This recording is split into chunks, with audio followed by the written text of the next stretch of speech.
Selamat datang di Poda Podcast Dadakan. Kenalkan, di sini saya Nabila sebagai host. Saya tidak sendirian. Saya ditemani oleh Mbak Intan. Halo rekan-rekan ASN, perkenalkan nama saya Indah Citra Saptri. Saya berasal dari OBDI Dinas Sosial Kabupaten Lamongan. Pada podcast kali ini kita akan membahas mengenai berakhlak. Sebelum kita membahas mengenai apa itu aja berakhlak, mungkin boleh perkenalan dari Mas Yoga, Mas Seva, Mas Krisna.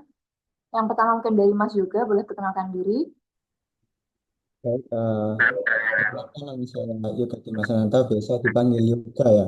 Eh, saya merupakan arsiparis di OPD Dinas Kependudukan dan Pencatatan Sipil Kabupaten Lamongan. Oke, untuk Mas Anjani mungkin bisa memperkenalkan diri. Baik, nama saya Anjani Saseva Pradana, jabatan saya Mediator Hubungan Industrial, OPD saya berada di Dinas Tenaga Kerja Kabupaten Lamongan. Dan Mas Krisna. Halo, perkenalkan nama saya Krisna Kuncoro Ardi. Jabatan saya SDM, analis SDM aparatur ahli pertama. Ya, instansi saya di bagian organisasi sekretariat daerah. Pada kali ini kan kita akan membahas mengenai 7 nilai berakhlak pada uh, ASN. Nah, berakhlak sendiri kan terdiri dari berorientasi pada pelayanan, lalu ada akuntabel, ada kompeten, ada harmonis, loyal, adaptif, dan kolaboratif. Nah, aku mau tanya sama Mas Yoga nih, jabatannya sebagai arsiparis, boleh tahu nggak untuk job desk-nya sendiri seperti apa? Untuk saat ini tuh saya mengelola arsip di bidang saya sendiri ya, di bidang inovasi. Ya, seperti hanya mendisposisi surat, terkadang juga eh, di luar job desk saya sebagai arsiparis, yaitu membantu mengelola sosmed ya kayak Instagram, membuat feed-feed Instagram gitu. Namun untuk job desk asli saya atau tupoksi saya arsiparis ini eh, ya mengelola arsip di bidang saya. Oh, keren sekali nih. Oke, selanjutnya Mas Sheva, boleh tahu nih Mas, job desk-nya apa aja? Jabatan saya Mediator Hubungan Industrial. Jabatan saya mungkin menengahi perusahaan dengan pekerja apabila ada perselisihan hubungan industrial. Berarti ini Mas Sheva sangat menerapkan nilai harmonis ya dalam pekerjaannya sehari-hari. Oke, Mas Krisna, boleh tahu nih job desk-nya apa aja? Kalau job desk saya, kalau secara umum jabatan analis SDM aparatur itu menganalisa kebutuhan-kebutuhan untuk aparatur gitu kan, termasuk naik jenjang, promosi naik jenjang ya, jenjang mutasi dan segala macam. Udah. Oke. Ini tentang berorientasi pelayanan. Mau tanya nih pada Mas Krisna. Oke. Pernah nggak sih dapat pujian dari mungkin apakah ini Mas Krisna melayani masyarakat secara langsung nggak ya untuk pekerjaannya? Kalau kalau untuk pertanyaan pertama yang masalah mendapatkan pujian sih sebenarnya belum pernah ya. Soalnya juga pekerjaannya job desk saya tuh nggak yang langsung turun dan berhadapan dengan masyarakat. Sekedar terima kasih gitu, maaf sudah merepotkan gitu aja sih. Nggak belum pernah sampai yang dipuji dipuji gitu belum pernah. Oke, selanjutnya saya mau tanya nih kepada Mas Yoga tentang akuntansi.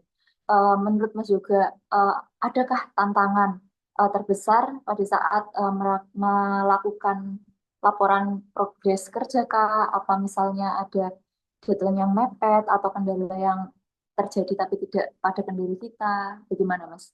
Ini ya, tantangan terbesar saya itu saat melaporkan progres kerja biasanya itu ada pada keterbatasan data dan waktu. Berhubung saya di sini tuh kan baru ya, jadi data-data itu susah saya cari gitu. Harus menghubungi beberapa atasan dulu, baru ketemu datanya. Nah, eh, kalau laporan yang disampaikan tidak lengkap itu bisa juga menimbulkan salah persepsi. Di sisi lain juga kita tuh juga harus tepat waktu ya. Jadi di sini saya belajar gimana cara menyajikan data yang akurat, jujur dan transparan meskipun belum sempurna. Seperti itu. Oke, selanjutnya nih aku mau tanya sama Mas Syefa. Mas Syefa terkait nilai berakhlak kompeten nih ya. Boleh spill nggak nih hal baru apa yang lagi Mas Eva pelajari di luar pekerjaan saat ini. Tapi ternyata relate dan membantu banget di kantor Mas Eva. Boleh di-spill? Boleh Mbak Intan, di luar pekerjaan saya itu banyak belajar tentang kemampuan public speaking dan aktif mendengarkan. Awalnya saya itu mempelajari dalam kegiatan sehari-hari, misalnya berinteraksi dengan lingkungan sosial, dengan tetangga, serta dulu pernah ikut organisasi. Ternyata keterampilan itu sangat membantu ketika saya menjalankan tugas sebagai mediator hubungan industri. Itu sangat mendukung peran saya dalam membangun komunikasi yang harmonis dan mencari jalan tengah dalam setiap perselisihan hubungan industrial. Seperti itu Mbak Intan. Oh, baik. Berarti pengalaman Mas Eva di saat perkuliahan atau pengalaman-pengalaman yang pernah dialami itu sangat membantu Mas Eva untuk melaksanakan pekerjaan saat ini ya, Mas ya. Ya, benar Mbak Intan. Sangat membantu sekali. Oke, terima kasih Mas Eva atas spill-spill tips sedikitnya. Oke, bisa dilanjutkan. Oke, aku masih kepo sama Mas Yoga nih. Untuk Mas Yoga, ada nggak sih konflik-konflik kecil di tempat Mas Yoga kerja?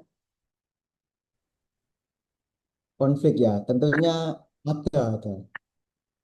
Ya, apa sih Mas jurus rahasia, apa tips bagaimana cara menghadapi masalah-masalah atau konflik-konflik kecil di kantor? Jurus yang biasanya saya gunakan itu ngobrol santai. Nah, kadang kita itu butuh yang namanya apa ya? Break sebentar untuk mencairkan suasana. Nah, setelah itu kita bercanda-bercanda dulu secara ringan biar ketegangannya itu hilang gitu.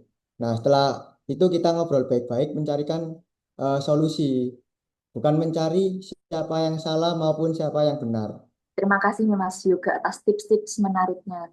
Ini sangat menerapkan nilai harmonis ya Mas pada pekerjaannya. Lalu Benar. next aku lagi sama Mas Krisna nih. Gimana? Oke Mas. Aku pengen tahu nih bagaimana cara Mas Krisna cara pandang terhadap loyalitas di instansi tempat kerjanya Mas Krisna. Loyalitas di tempat kerja ya. Kalau secara umum kelihatannya loyalitas tuh harus loyal ke itu ya, ke pekerjaan ya, bukan ke atasan gitu. Jadi mungkin mungkin kita sebagai Gen Z gitu kan mengharapkan work life balance gitu. Eh, Kalau udah waktunya pulang ya pulang gitu kan. Tapi ada di beberapa saat, di beberapa hari gitu kan yang pekerjaannya lagi overload. Habis itu nggak bisa benar-benar ditinggal, berarti ya kita harus menyisihkan itu, menyisihkan apa namanya, menyisihkan waktu buat buat nyelesain pekerjaan itu yang emang sudah ditunggu banyak orang gitu kan. Jadi ya menurut saya kalau apa namanya, kalau loyal di kantor ini, di kantor saya itu eh, loyalnya beneran ke pekerjaan gitu. Jadi emang kalau masih ada pekerjaan, banyak orang yang masih stay gitu untuk menyelesaikan pekerjaannya. Itu Mbak. Keren sekali nih Mas Krisna. Terima kasih Mas atas jawabannya. Terima kasih sama-sama. Oke, selanjutnya nih aku mau tanya Mas Syifa lagi nih terkait mungkin bisa diceritakan ya Mas momen paling kaget atau yang bikin Mas Syifa kayak wah gitu terkait pada saat ada perubahan mendadak di kantor Mas Syifa. Terus gimana cara Mas Syifa itu untuk beradaptasi dengan perubahan tersebut? Boleh diceritakan Mas? Saya izin cerita sedikit ya, Mbak Intan. Awal-awal masuk kantor itu pernah ada momen yang bikin saya panik sih. Yaitu ketika tiba-tiba saya itu diminta mendokumentasikan kegiatan kantor, tapi dengan menggunakan kamera DSLR. Jujur awalnya saya cuma nggak terbiasa sama sekali. Bingung, tombolnya banyak. Hasil fotonya pun pertama kali malah blur semua. Tapi daripada terus panik, saya akhirnya harus adaptasi. Saya belajar dari teman-teman yang sudah paham, nonton tutorial singkat di YouTube dan langsung tak praktekkan. Lama-lama itu ternyata jadi terbiasa. Malah sekarang saya itu merasa seperti punya keterampilan tambahan dalam tugas utama saya. Dari pengalaman itu, saya itu belajar bahwa adaptasi itu ternyata penting untuk dilakukan ya. Eh, Kadang adaptasi itu dimulai dari rasa panik dulu kayaknya. Tapi kalau kita mulai terbuka dan mau mencoba, insya Allah hasilnya nanti juga jadi kemampuan baru yang sangat bermanfaat juga sih. Wah, keren sekali ya ini penerapan nilai adaptif yang berawal dari panik, tapi malah menjadi keahlian tersendiri bagi Mas Eva. Jadi fotografer nih ya berarti di kantornya. Keren, keren, Nah, keren. ya, Oke, lanjut. Baik, selanjutnya ini aku mau geser ke Mas Krisna ya. Ya, Kalau Mbak. tadi yang nanya Mas Krisna tadi Mbak Nabila, sekarang ganti aku yang tanya ya Mas. Nah, aku mau tanya nih sama Mas Krisna, pernah nggak sih Mas Krisna itu merasa beruntung banget punya rekan kerja yang apa ya bisa diajak ngobrol itu nyambung langsung klop gitu dan diajak kerja sama tuh gercep gitu. Pernah nggak sih Mas? Pernah dong. Wah, kalau pernah itu mungkin bisa dijelaskan ketika apa, ketika melaksanakan kegiatan apa, bisa kolaborasi sama temennya yang klop dan match gitu. Oh, kalau kegiatan sih apa ya? Tentunya itu ya berkaitan dengan pekerjaan. Kalau emang overload lagi pekerjaannya lagi banyak gitu terus dibagi-bagi, mereka tuh nggak sungkan bantu meskipun itu emang bukan tugasnya mereka. Jadi kalau semisal saya lagi kebanyakan pekerjaan, deadline-nya lagi mepet, itu nanti didelegasikan, bukan didelegasikan, dibagi gitu kan ke teman-teman yang lain. Terus nanti kalau semisal teman-teman yang lain juga yang kerjaan yang lagi banyak-banyaknya, terus habis itu nggak ngatasin, dibagi ke saya gitu, saling membantu. Itu aja sih Mbak. Terus Mbak sendiri gimana? Oh, seperti itu. Oh, kalau aku ya, karena aku ini di dinas sosial yang banyak bertemu sama masyarakat, yang tentunya juga banyak berkolaborasi sama teman-teman rekan kerja dan juga masyarakat itu, contohnya pada saat penyaluran bansos atau pada saat ada pelayanan masyarakat yang datang untuk reaktivasi BPJS dan sebagainya itu kita selalu berkolaborasi. Misalnya nanti ketika ada masyarakat datang, mereka tanya untuk alurnya seperti apa, nanti bisa diarahkan. Hal-hal seperti itu kalau tidak dilandasi dengan kolaborasi yang baik, belum tentu tujuan dari organisasi itu akan tercapai. Bukan begitu, Mas? Begitu banget. saya penasaran sama Mbak Nabila nih. Mbak Nabila tadi kan tanya terus. Gantian saya mau tanya, apa Mbak Nabila ini sudah menerapkan nilai dasar ASN? Mungkin bisa disebutkan salah satunya mungkin Mbak Nabila? Tentu, tentu saja aku udah menerapkan ya Mas. Salah satunya yaitu harmonis karena aku setiap hari berada di pelayanan, jadi setiap hari saya melayani beberapa pasien, pasien rawat jalan dan rawat inap. Setiap hari berhadapan dengan orang, jadi tentunya saya menerapkan nilai-nilai harmonis. Jadi apapun keadaannya, tetap melayani masyarakat dengan senyum. Itu sih Mas. Ya, keren sekali Mbak Nabila. Wah, nggak kerasa sekali nih kita berada di ujung kuda podcast dadakan kali ini.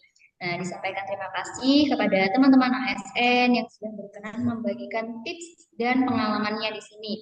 Nah, sampai di sini dulu teman-teman ASN semua, tetap semangat, tetap rendah hati, dan mari kita buktikan bahwa ASN berakhlak adalah wajah terbaik bangsa. Dengan Dengan integritas, integritas, profesionalisme, profesionalisme, pelayanan dan sepenuh hati. hati, Mari mari kita kita sama-sama bersama-sama menjadi menjadi ASN ASN berakhlak berakhlak yang yang ASN berakhlak sejati. Sejati. sejati. Dadah. Nah,